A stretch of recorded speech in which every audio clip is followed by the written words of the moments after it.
इस बार के जो उपचुनाव होने जा रहे हैं, वहां से समाजवादी पार्टी के प्रत्याशी सांसद रहे तेज प्रताप यादव ऐतिहासिक वोटों से जीत करके जाएंगे। मैं करहेल की जनता और मैनपुरी की जनता का बहुत धन्यवाद और आभार प्रकट करूंगा। यहाँ के लोगों ने समाजवादी पार्टी का, नेताजी का हमेशा साथ दिया है। किन्हीं भी कठिन परिस्थितियों में या राजनीतिक कोई फैसला हुआ होगा, यहाँ के लोगों ने समाजवादी पार्टी का हमेशा साथ दिया है। करहेल उपचुनाव में जो होने जा रहा है, मैं कह सकता हूं कि पहले से ज्यादा समर्थन है। हर वर्ग के लोग साथ हैं, हर वर्ग के लोगों का सहयोग और समर्थन मिलेगा। परिणाम बहुत ऐतिहासिक होने वाला है करहेल विधानसभा।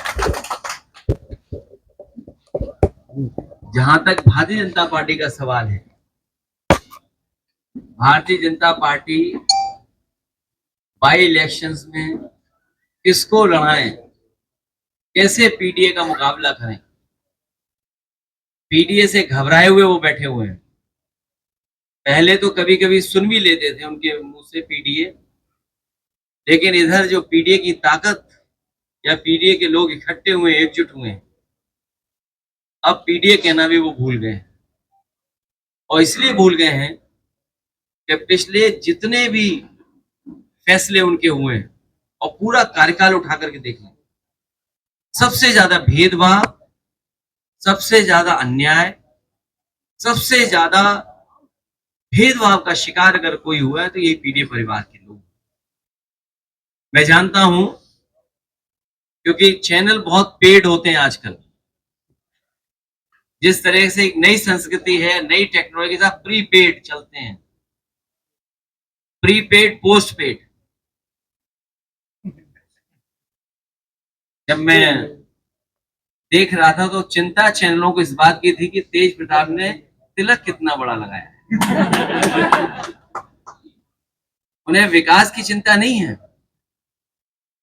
कि कन्नौज, मैनपुरी या आसपास के क्षेत्र में एटा या बगल के जिलों में कितना विकास किया, इसकी चिंता नहीं है।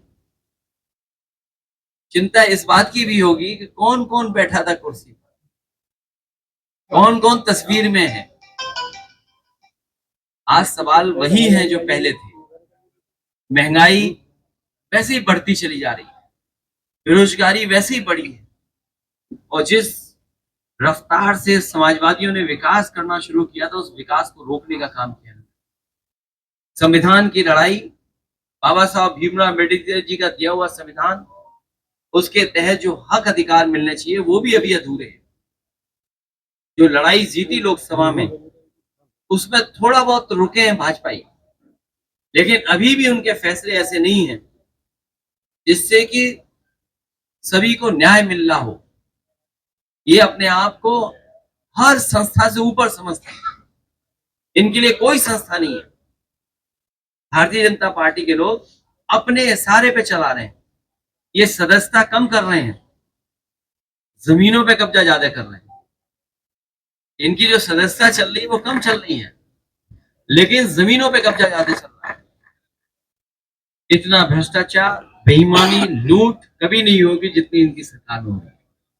बहराइच की घटना को लेकर, बहराइच जो कुछ हुआ है, मैं अपने पत्रकार साथियों का धन्यवाद देना चाहता हूं, और खासकर उन यूट्यूबर्स को, उन तमाम सोशल मीडिया के लोगों को जिन्होंने निष्पक्ष होकर के सच्चाई सामने लाने का काम किया। और सच्चाई ये है कि भारतीय जनता पार्टी ने जानबूझ करके दंगा कराया, क्योंकि उनको पता है कि चुनाव आ गया है, किसी भी सवाल का जवाब जनता में नहीं दे सकते। इसीलिए राजनीतिक लाभ लेने के लिए जानबूझ करके भारतीय जनता पार्टी ने दंगा कराया है। और जीरो टॉलरेंस की अगर बात की तो आखिरकार पर्याप्त पुलिस क्यों नहीं थी, पर्याप्त प्रशासन का इंतजाम क्यों नहीं था, और जो जानकारी में था प्रशासन को, उसके बावजूद भी नहीं किया कुछ। मुझे उम्मीद है कि न्यायालय से न्याय मिलेगा।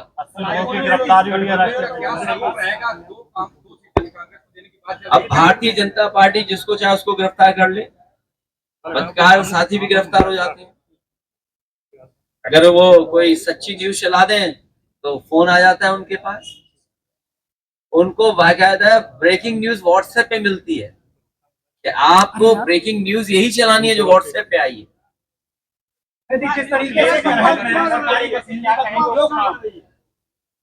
दरअसल की जनता के सामने किसी तरह का दुरुपयोग नहीं चलेगा।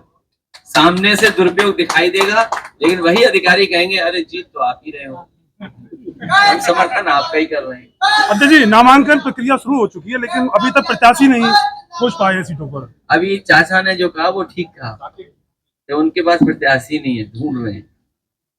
को लेकर क्या कहेंगे? कांग्रेस कह रही है कि हम चुनाव नहीं लड़ेंगे, नाराजगी दिखा रही है। अभी नामांकन चलने है, समय है, ये हम दो दलों की बात है, हम लोग रास्ता निकालें। तो कानूनी पेचीदगी का स्वरूप किया गया, लेकिन ऐसा कुछ है नहीं, क्या कारण है? सच्चाई आप भी जानते हो, जिस सरकार ने बीएलओ हटाए हों, सब अधिकारियों को हटा दिया हो, अपनी मनमर्जी के अधिकारी पोस्ट कर दिए हो, मुख्यमंत्री जी एक बार नहीं कई बार गए, कई बार विकास का पैकेज भी दिया उन्होंने, और जब इंटरनल सर्वे करवाया उन्होंने